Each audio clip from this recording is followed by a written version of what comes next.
Welcome to the Hank Haney podcast. I am recording today on nofilter.net.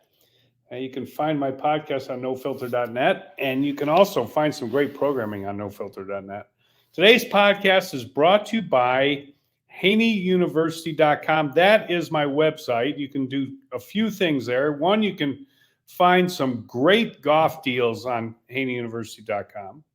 Number two, you can register for my free instructional videos. They go out on a weekly basis. So if you're interested in getting better at golf, that is the place you can do it.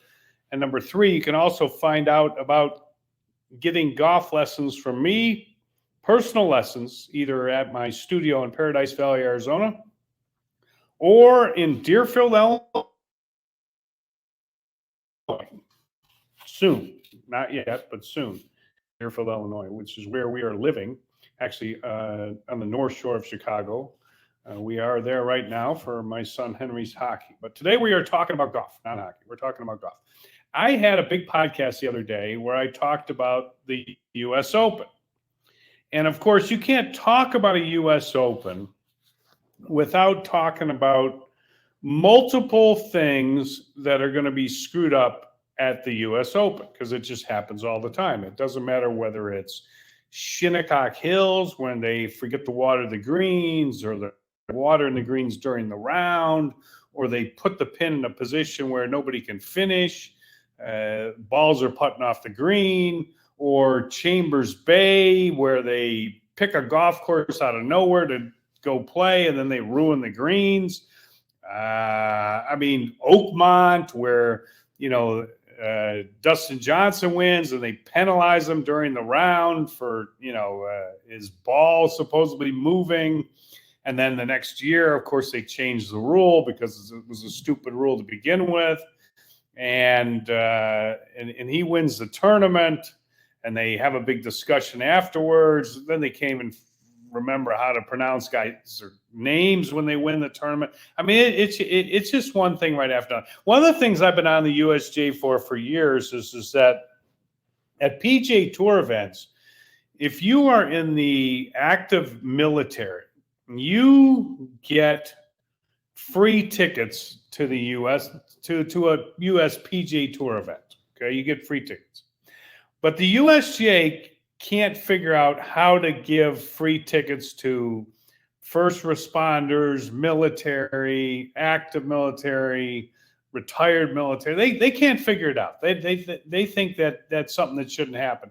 They're too worried about the fact that they want to sell their tickets, which is kind of weird, because if you really wanted to sell tickets, would you go and play at the Los Angeles Country Club where they had the U.S. Open and you could only have 20,000 spectators? Like, you would think that, considering the U.S. Open produces like 75% of the revenue for the USGA, that they would go to a golf course that could produce the most amount of income. And by the way, if you produce more income, then you could actually have higher prize money for the players. That would be nice too. But they go to a place that can only accommodate 20,000 people.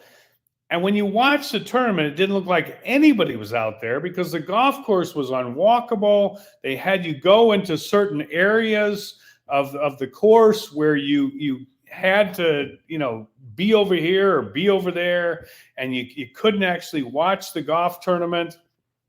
So the whole thing made no sense to me. But what I really want to talk about is this ruling that people keep talking about. It's like this has gone on for well over a week now. Rory's ruling on the 14th hole. Now, I talked about this on one of my podcasts. There was a great,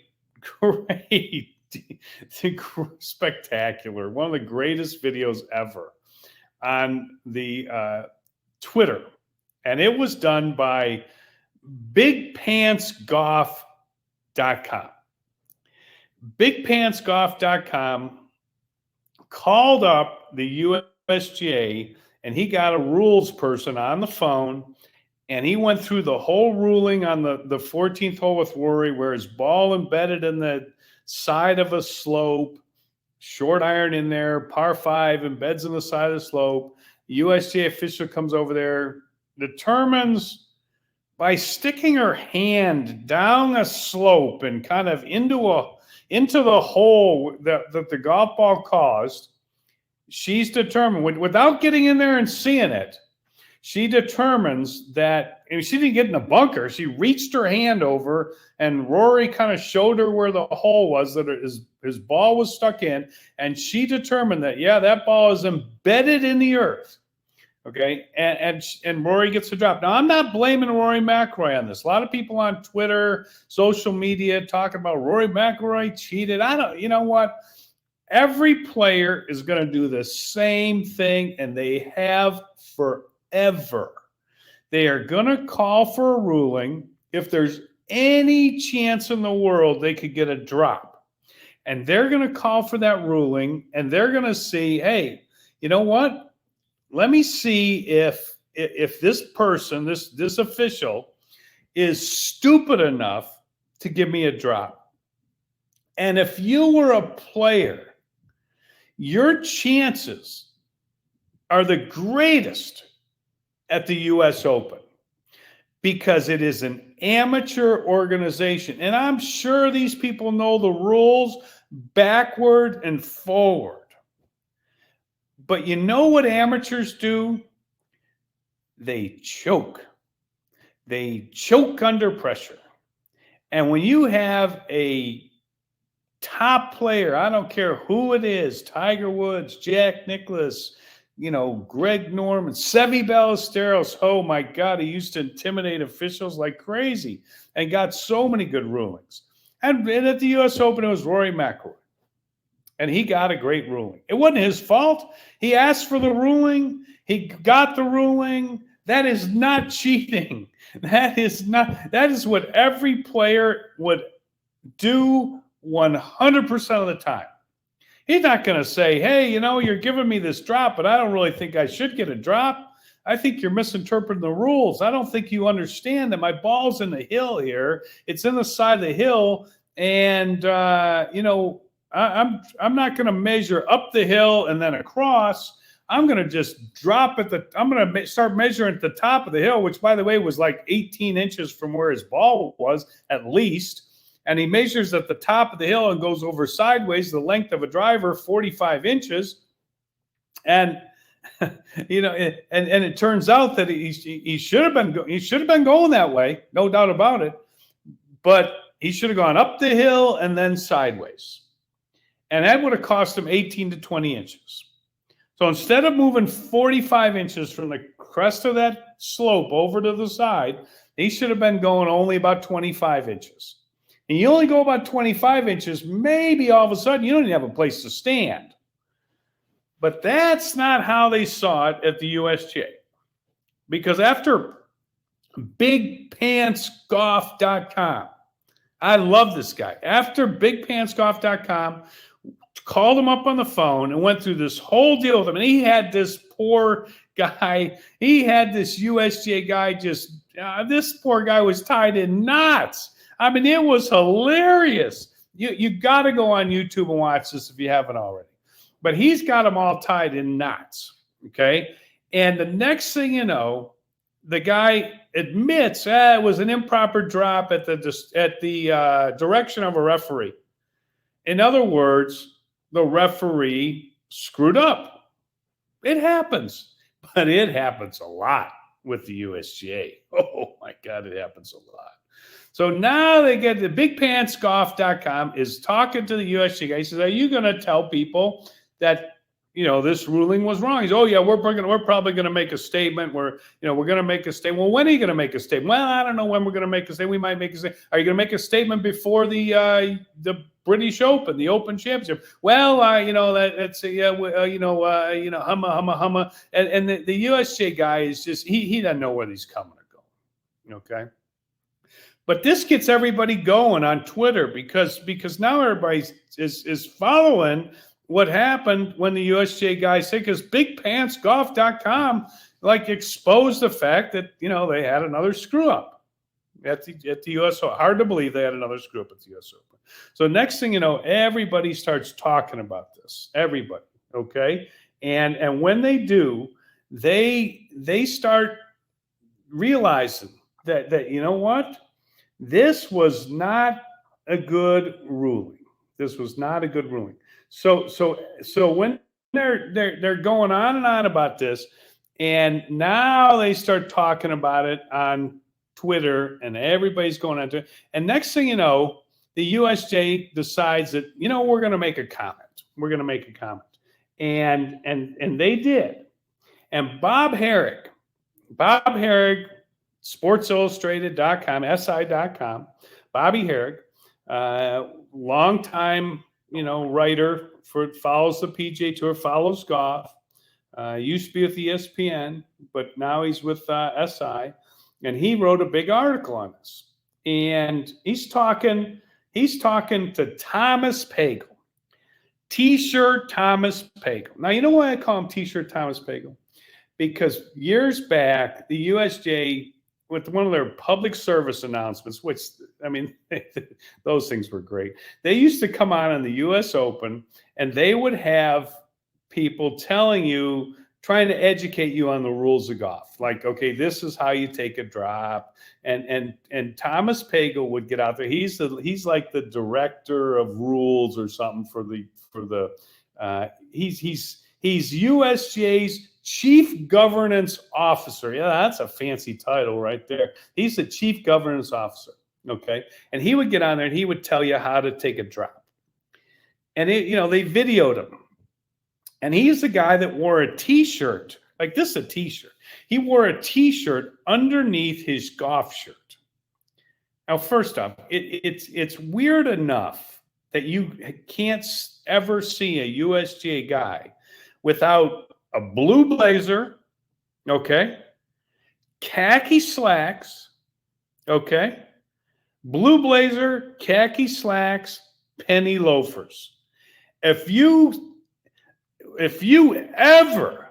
ever see a USGA guy without a blue blazer, khaki slacks, and penny loafers, just make sure you call me, because I want to know about it, because I want video or photo confirmation that this actually occurred. I don't think any of those guys have ever been anywhere without a khaki slack, a penny loafer, or a blue blazer on their body every single time. So Thomas Pagel, though, was he was doing himself a video on how to do refereeing or dropping, and he had the T-shirt on underneath the golf shirt in the middle of summer. Now that is a rather peculiar outfit, so I nicknamed him T-shirt Thomas Pagel. You know, that's how I came up with Thomas Pagel T-shirt. So T-shirt is talking to Bobby Herrick. And he's going to tell him about, he's telling him about this ruling and what went wrong. Okay. Now he goes, the nearest point of relief was misidentified. Well, no kid. Because, you know, when I was watching and I don't know the rules that good. I mean, I coached on tour for 35 years. I played golf since I was, 10 years old, 12 years old.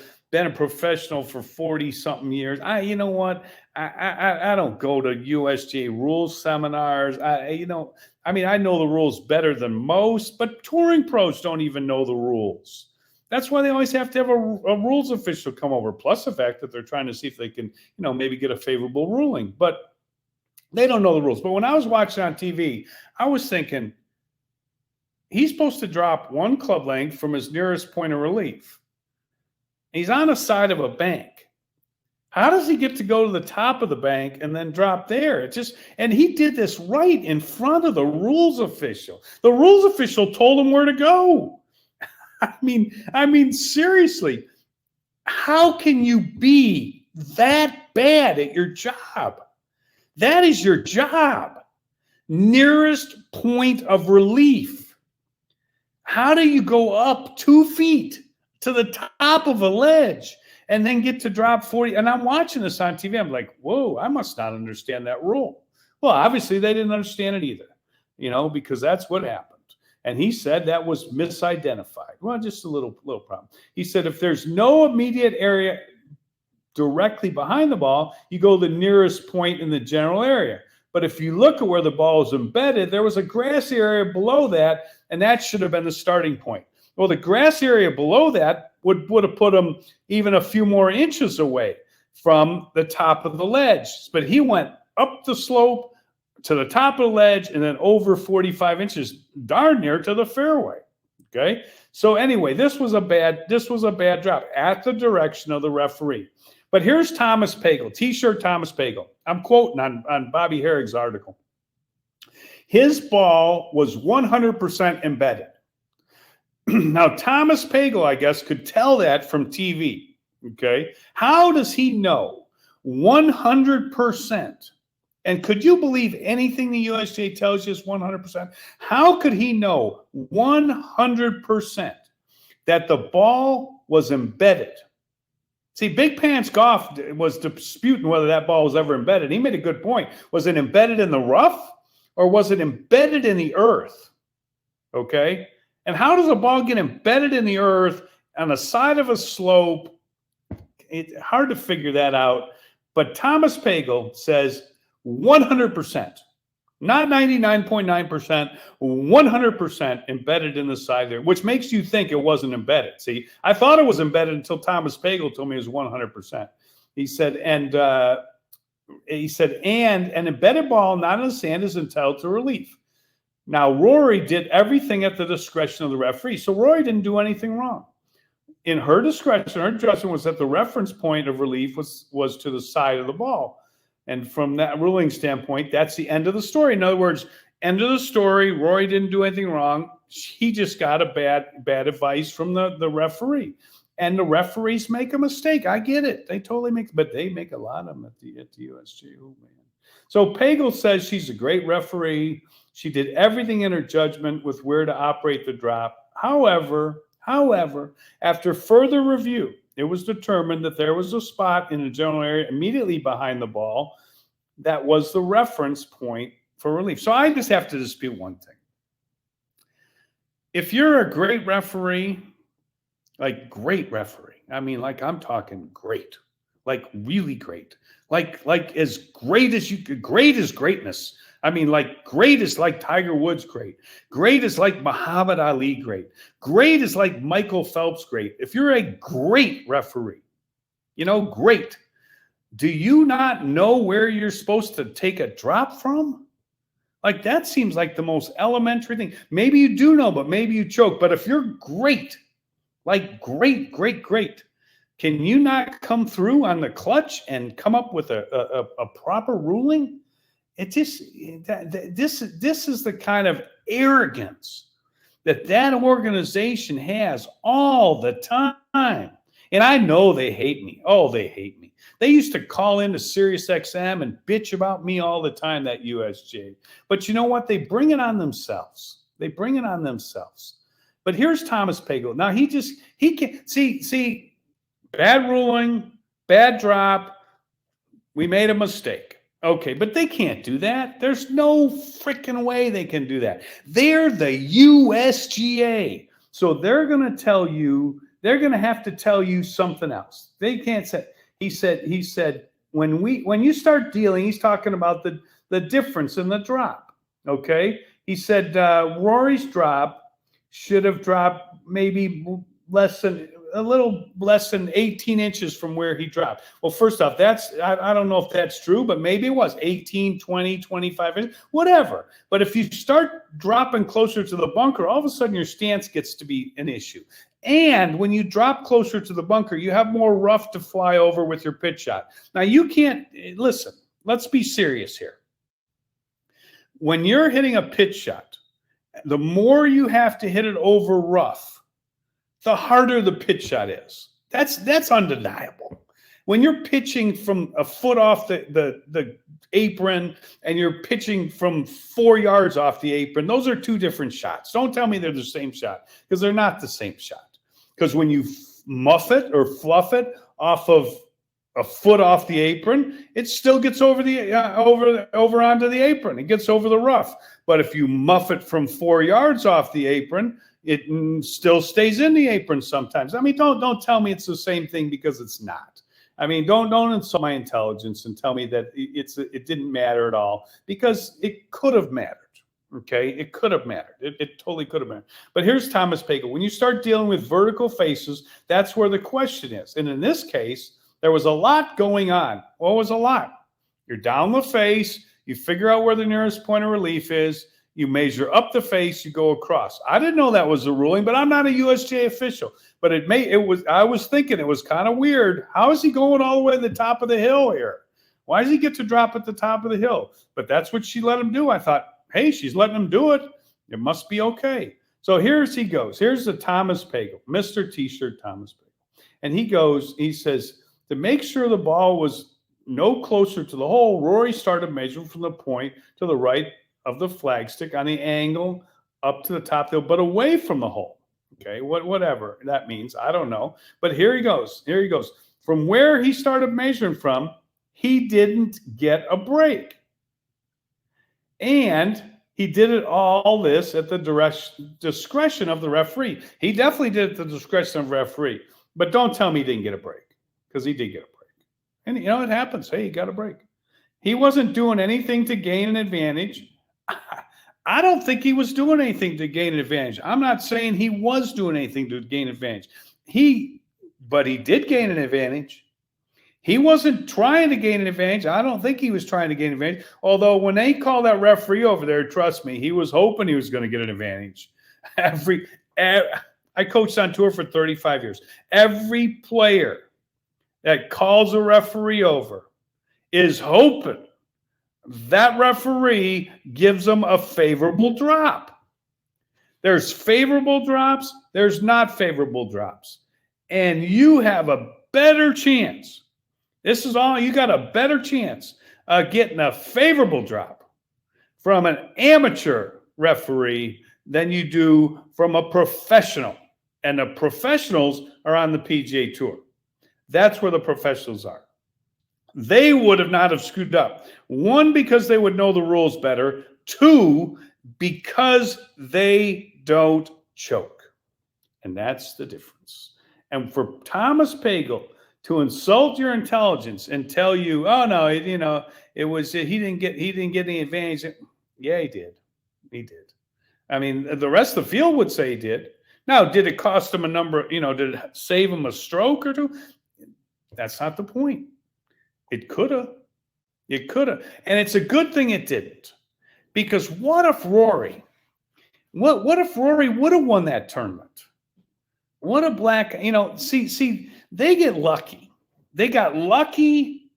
The USGA got lucky when Dustin Johnson had enough internal fortitude to overcome the BS the USGA threw at him right in the middle of his round.